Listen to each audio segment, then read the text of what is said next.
If you're 62 or older and you're thinking about selling your home, maybe move somewhere closer to your grandkids, nicer weather, back to your hometown, there's a strategy that could get you a bigger and better home than your sales proceeds are going to allow. And most people have never even heard of it. I'm Jeff Buum, and today I'm going to cover something most people only associate with refinancing or maybe tapping into equity. But it can actually help you buy your next home. So here's a situation.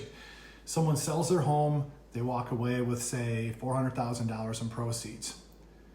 They start house hunting in their new area, and then they quickly realize that $400,000 doesn't quite buy them what they hoped that it would. And so what do? Well, they settle. And maybe it's one bedroom short of what they wanted for visiting grandkids. Maybe it's not quite the neighborhood that they had hoped for.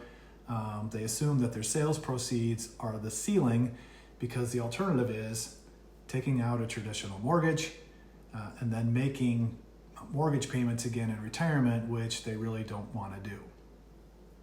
So here's what most people don't realize. There is a program, and it's called HECM for purchase, H for P for short, and it allows you to use your sales proceeds as a down payment on your next home, and then a reverse mortgage will cover the rest.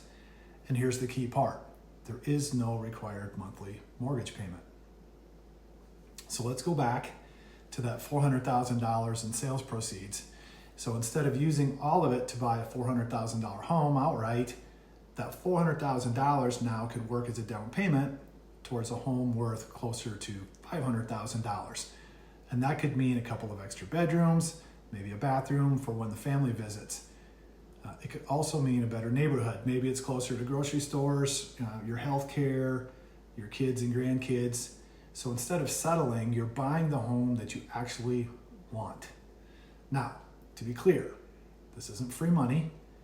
You're still responsible for property taxes, your homeowner's insurance, any maintenance on the home, just like you would as any other homeowner. What you are not responsible for is a required monthly mortgage payment. And that's the trade-off. And for a lot of retirees, that's a pretty good one. So some people think, I'm just going to buy the home with cash and then with a regular mortgage and then a reverse mortgage afterwards. But doing it that way means two separate transactions, two sets of closing costs, and a HECM for purchase combines it all into one transaction with one set of closing costs from the very start.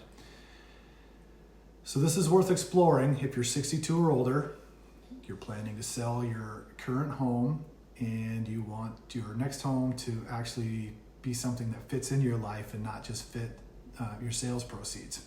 So if you're thinking about your next move and you don't want to settle for less than what you want or you need, don't assume that your sales proceeds are your only option. Call me or text me.